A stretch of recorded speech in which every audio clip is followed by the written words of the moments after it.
Mektedir. Türkiye Cumhuriyeti'ne miras olarak kalmış.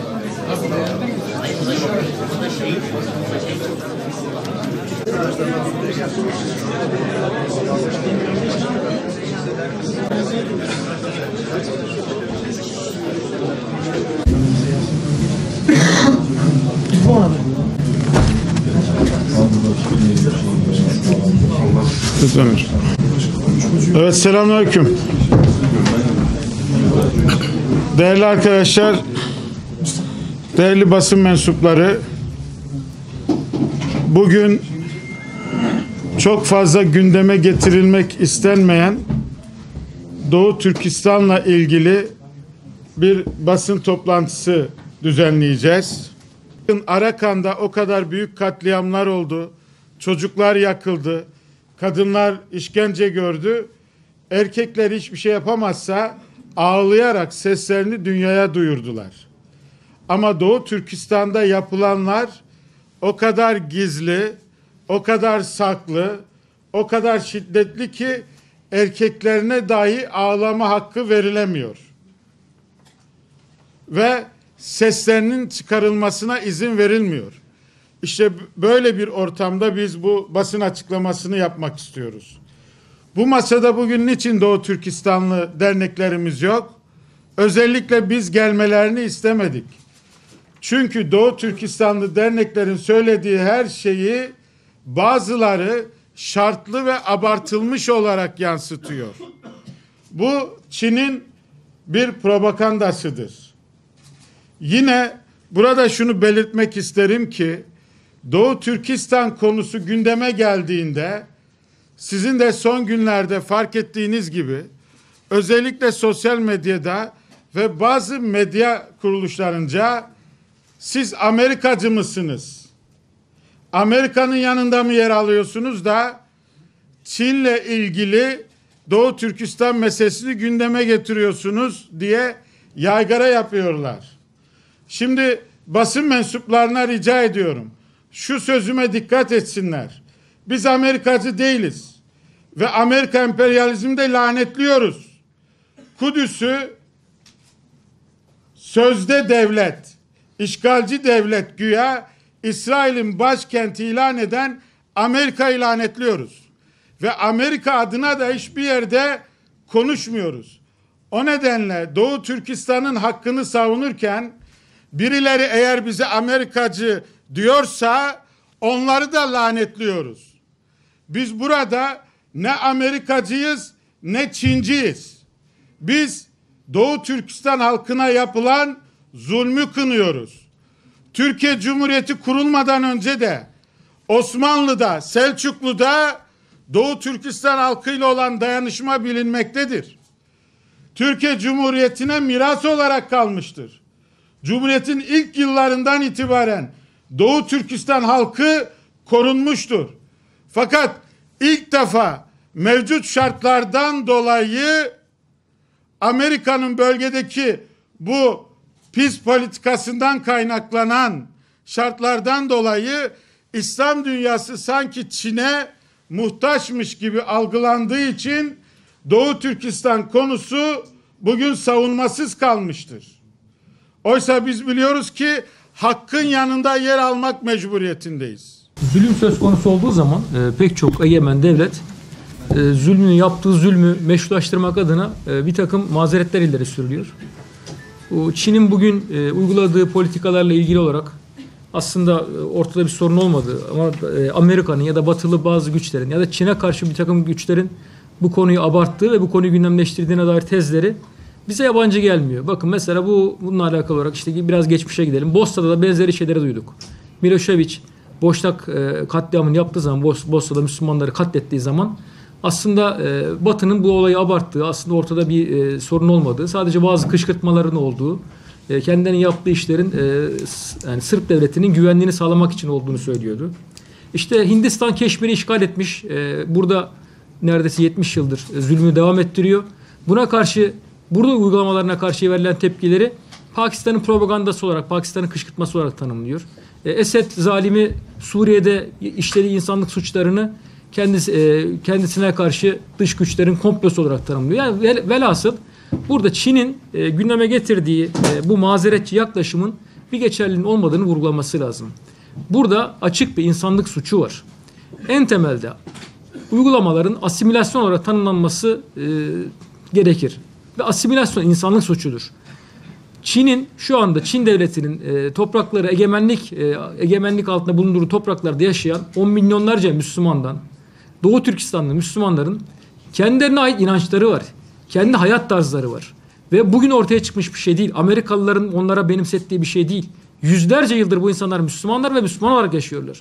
Dolayısıyla bu insanların yüzlerce yıldır benimsedikleri, inandıkları değerlere aykırı bir hayat sürmelerini, inandıkları değerlerle çelişen bir takım eylemlere sürüklenmelerini zorlamak, buna icbar etmek insanlık suçudur. Bu anlamda Çin'in yaptığı şeyler bizatihi insan haklarının ihlalidir. Buna bütün insanların, insanım diyen herkesin, sadece Müslümanların değil, insanım diyen herkesin buna karşı çıkması lazım. Doğu Türkistan'da yaşanan insan haklarını 1949'dan bu yana biliyoruz. Yaşımızın yettiği zamandan bu yana da takip ediyoruz. Burada gördüğünüz kuruluşlar son zamanlarda yaşanan ihlallerle ilgili değil, bundan 15 sene önce de yine İstanbul'da büyük bir konferans salonunda Doğu Türkistan'la ilgili konferans vermişlerdi. O zaman henüz ne Amerika ne Batı'nın basın yayın kuruluşları Doğu Türkistan'la ilgilenmedikleri, görmezden geldikleri zamandı. O yüzden bugünlerde çok fazla dillendirilen, Doğu Türkistan konusunda konuşan kişi ve kurumlara karşı CIA'nin sözcülüğünü yapmak, Amerika'nın sözcülüğünü yapmak gibi komik tarifler bizi ilgilendiren tarifler değil. Zira biz kendimizi bildik bileli Doğu Türkistan konusunda orada yaşanan zulümlere ses çıkartmaya çalışıyoruz. Peki ne oldu da son günlerde bu kadar arttı? Hak ihlalleri hiç mi yoktu? Çok fazla vardı, dillendiriliyordu. Ancak Çin'in ekonomik olarak büyümüş olması ve daha etkin hale gelmesi için, çünkü takvim artık onlar için belli bir noktaya geldi. Doğu Türkistan'daki zulmün hızlandırılması gerekiyordu ve toplama kampları diye bir şey icat ettiler. Bu iki durum, hem Çin'in ekonomik olarak büyümesi hem de Batı dünyasının bu ekonomik savaşta Çin'in karşısına durmasından dolayı olay bir anda dünya gündemine geldi. Zaten bizim gündemimizde olan bir şeydi. Toplama kampları ise diğer zulümleri fazlasıyla aşan bir hale geldi. Ve her ne kadar inkar edilmiş olsa da biliyorsunuz Çin bunu önce inkar politikasıyla geçiştirmeye çalıştı. Sonra zımnen kabul etti. Şimdi yavaş yavaş herhalde dünya basını da onların bulunduğu yerlere sokmaya çalışacak. Gözlerini boyayarak.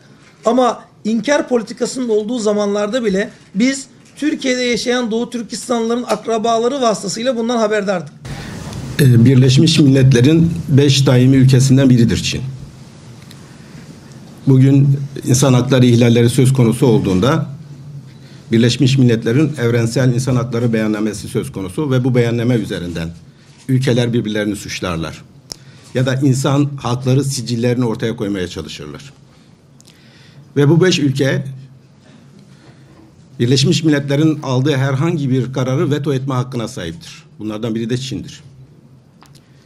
Ama Birleşmiş Milletler İnsan Hakları Beyannamesi'ne baktığınızda din ve vicdan özgürlüğü ilk 2 madde içinde yer alır. Hatta bunlardan birisi 2. madde, bu insanlar eğer toprakları işgal altında ya da bir başka ülkenin gözetimini altındaysa bile o insanların kültürlerini, dinlerini, inançlarını rahat bir şekilde yaşamalarının garanti altına alınması gerekiyor. Bugün ne yazık ki dünyada böyle bir şey söz konusu değildir. Çin, Doğu Türkistan'da bir zulüm işliyor.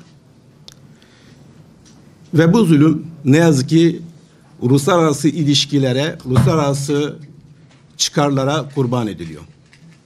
Bugün uluslararası politikalar ne yazık ki insan hakları evrensel beyannameyi merkeze almıyor. Parasal ve ekonomik çıkarlar merkeze alınıyor. Ve bugün Çin'in de biraz önce diğer arkadaşların da belirttiği gibi İslam dünyasıyla ve diğer ülkelerle olan ekonomik ilişkilerini, ekonomik güçlüğünü diğer ülkelere dayatarak Doğu Türkistan üzerinde ciddi bir zulüm işliyor.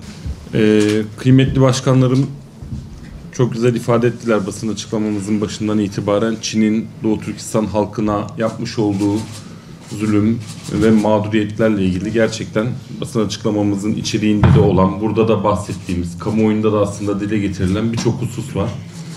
Ben burada şunu ifade etmek istiyorum anlatılanların üzerine. Çin sadece Çin'de bulunan, Doğu Türkistan'da bulunan halklara orada zulmetmiyor. Aynı zamanda onları diasporalarda, yani gittiği topraklarda da aslında takip ediyor.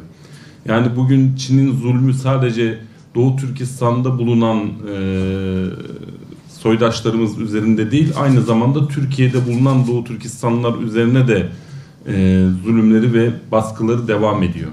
Bunu hem Türkiye'de hem dünyanın diğer ülkelerinde yapmayla ilgili özellikle Interpol arama kayıtları, haklarında çıkarttıkları yalan yanlış suçlayıcı beyanlar, suçların iadesine dair sözleşmeleri ve adalet mekanizmalarını maalesef bu noktada kendi siyasi ve politik çıkarlarına alet ederek onları suçlu konumunda düşürmeye çalışmalarıyla beraber tüm dünya üzerinde onları uluslararası terörizm kapsamında veyahut da yabancı terörist savaşçı olarak gösterme gayretinde olduklarını görüyoruz. Bu kapsamda Türkiye'de geri iade ile ilgili gerçekten güzel bir uygulama var. Herhangi bir Doğu Türkistanlı'nın geri gönderilişiyle ilgili bir uygulama yok. Geri gönderme yasağı kapsamında bunu engelleyebiliyoruz. Mahkemelerimizden tedbir kararları alabiliyoruz ama özellikle masum insanların ve hatta burada özellikle belirtmek istiyorum, terör olgularından daha fazla Doğu Türkistan davasını, Doğu Türkistan meselesini veya Doğu Türkistan'la ilgili yaşanan hak ihlallerini ortaya koyan, bununla ilgili basın açıklamalarında yer alan, basına demeç veren veya YouTube vesaire gibi bazı internet, sosyal medya vasıtasıyla buradaki zulmü duyuran insanlar hakkında yabancı terörist savaşçı kodlarıyla, Interpol aramalarıyla diğer ülkelere bildiriler çıkartıldığını görüyoruz. Ve maalesef Türkiye'nin de maalesef bu terörle ilgili hassasiyeti dolayısıyla Doğu Türkistanlıları bu noktada bazı mağduriyetleri de yaşattığını gözlemliyoruz. Bu vakalarda onlara müdahil olarak olmaya çalışıyoruz. Evet, dediğim gibi geri gönderilmiyorlar, Çin'e iade edilmiyorlar belki ama tüm bu süreçte geri gönderme merkezlerinde bir yıla yakın süreç içerisinde kalmak zorunda kalabiliyorlar.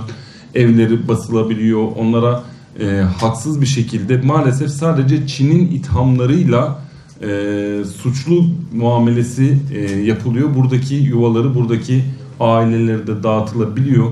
Bu konuda da ben kamu erkinin, idarecilerimizin, emniyet görevlilerimizin daha hassas olması gerektiğini, Interpol nasıl Türkiye'nin bazı vermiş olduğu kararları uygulamıyor ise Türkiye'nin de birebir Çin'den gelen ve özellikle Doğu Türkistanlılarla ilgili gelen bu kayıtları mutlaka bir elekten geçirerek, bir süzgeçten geçirerek değerlendirmeye almasını ve ondan sonra kod uygulamasına geçmesini ve Çin'den gelen her türlü Doğu Türkistanlılarla ilgili bilgiyi mutlaka bu gözle onların bu muhalifleri adalet mekanizmasını kullanarak elde etmeye çalışması niyetini göz önüne alarak değerlendirmesini ben talep ediyorum. Teşekkür ediyorum.